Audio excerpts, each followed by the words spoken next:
Assalamualaikum warahmatullahi wabarakatuh. Selamat pagi anak-anak hebat semuanya. Apa kabarnya hari ini? Semoga tetap ceria dan sehat ya anak-anak. Sebelum kita memulai pembelajaran hari ini, mari kita berdoa terlebih dahulu. Berdoa dimulai. Bagaimana liburan kalian anak-anak? Pasti sangat mengasihkan bukan?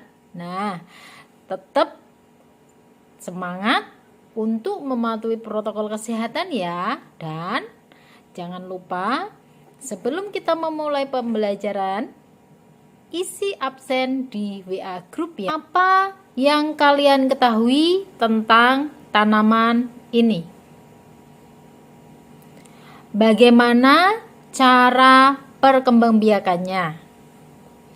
Dan apa manfaatnya dalam kehidupanmu? Maukah kalian tumbuhan sangat penting peranannya karena menjadi penopang hidup bagi makhluk hidup lainnya loh.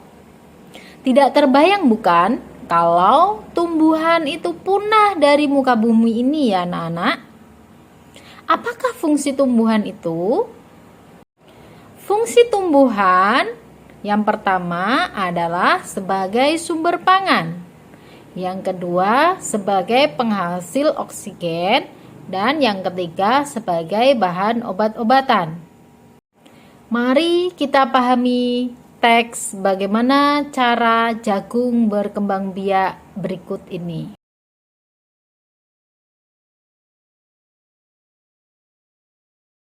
Setelah membaca teks bagaimana jagung berkembang biak, maka tulislah ide pokok dan informasi penting yang ada di dalam setiap paragraf. Ibu beri contoh pada paragraf pertama ya anak-anak. Setelah kalian membaca teks bagaimana cara jagung berkembang biak, carilah ide pokok dan informasi penting yang ada dalam setiap paragraf ya, dan tulis pada diagram Venn seperti yang ibu contohkan tadi. Berikut adalah perkembangbiakan generatif atau perkembangbiakan secara kawin pada tumbuhan melalui proses penyerbukan dan pembuahan. Perkembangbiakan generatif atau secara kawin dilakukan melalui proses penyerbukan dan pembuahan. Perkembangbiakan generatif pada tumbuhan diawali dengan penyerbukan, yaitu melengkatnya atau jatuhnya serbuk sari ke kepala putik. Setelah terjadi penyerbukan pada serbuk sari, tumbuh buluh serbuk sari yang menuju ke ruang bakal biji. Kemudian serbuk sari akan masuk ke ruang bakal biji melalui buluh serbuk sari. Di dalam ruang bakal biji terjadi pembuahan, yaitu peleburan serbuk sari atau sel kelamin jantan dengan kepala putik atau sel kelamin betina. Hasil dari pembuahan adalah zigot.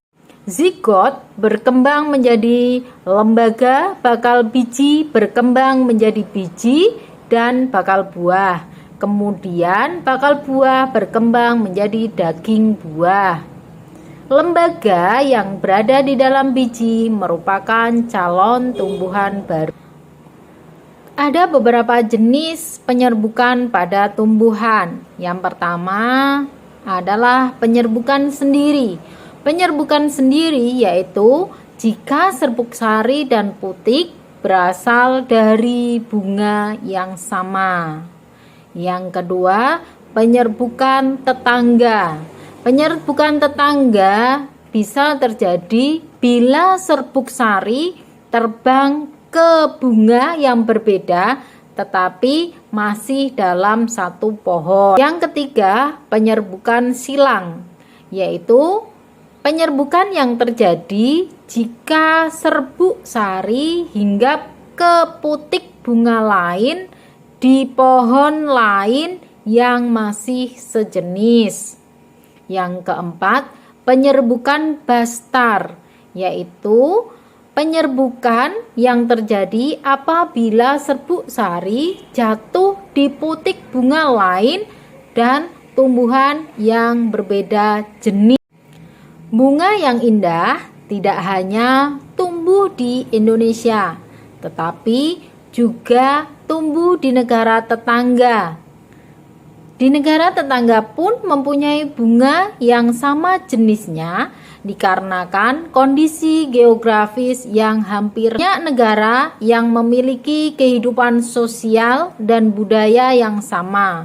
Oleh karena itu, mereka menggabungkan diri dalam sebuah organisasi yang sama, yaitu ASEAN, yang merupakan gabungan dari negara-negara di Asia Tenggara. Negara ASEAN awalnya didirikan oleh 5 negara, yaitu Indonesia, Malaysia, Thailand, Singapura, dan Filipina.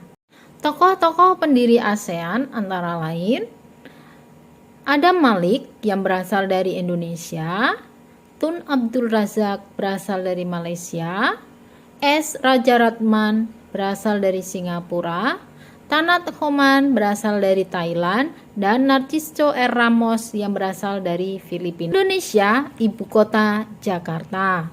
Brunei Darussalam, ibu kota Bandar Sri Begawan. Malaysia, ibu kota Kuala Lumpur. Filipina, ibu kota Manila. Kamboja, ibu kota Phnom Penh. Myanmar, ibu kota Naypyidaw. Vietnam, ibu kota Hanoi.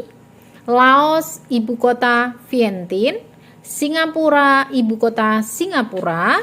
Dan Thailand, ibu kota Bangkok. Brunei Darussalam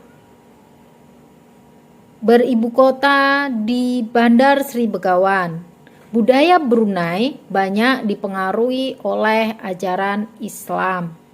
Mayoritas penduduknya adalah Melayu. Melepas sepatu adalah kebiasaan umum orang Brunei sebelum memasuki rumah orang lain. Malaysia, penduduk utama negara Malaysia adalah Melayu, Cina, dan India. Musik tradisionalnya banyak dipengaruhi oleh budaya Cina, Islam, India, dan Indonesia. Makanan khasnya adalah nasi lemak. Filipina. Budaya Filipina merupakan hasil perpaduan antara budaya barat dan timur, yaitu budaya Melayu, Cina, dan Spanyol. Tarian tinikling merupakan tarian masyarakat Filipina.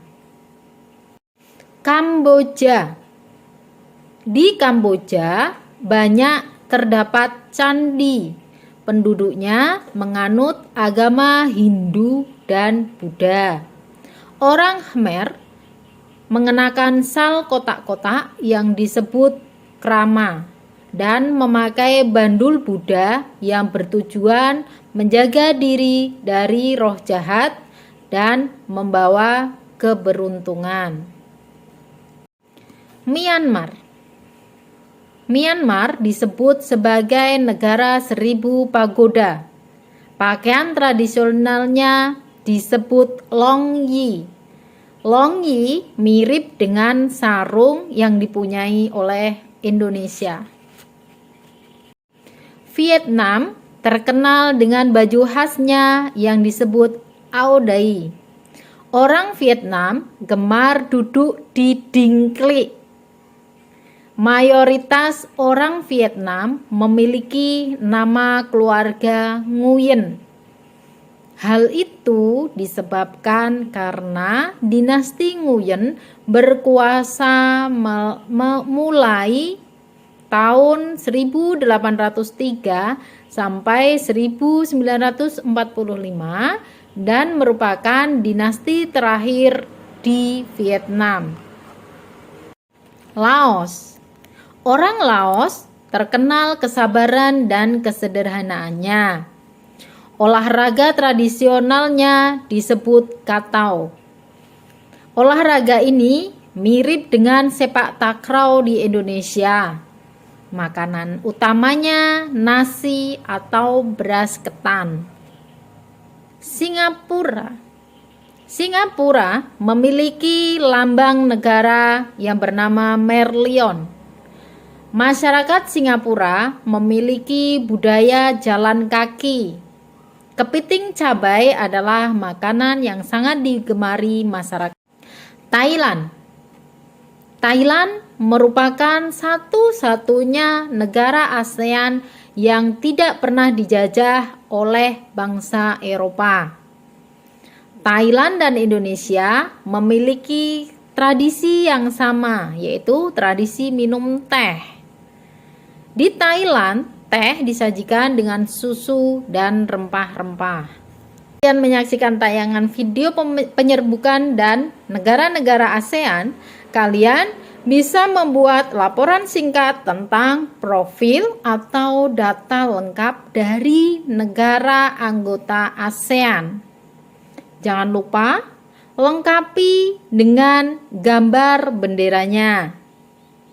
Jangan lupa buatlah gambar bunga lengkap dengan bagian-bagiannya. Bu Nur yakin kalian pasti bisa. Tumbuhan sangat bermanfaat untuk kehidupan sehari-hari. Tumbuhan dimanfaatkan oleh manusia dan hewan sebagai bahan makanan. Jadi, pandai-pandailah merawat dan melestarikan tumbuhan yang ada di sekitar kita.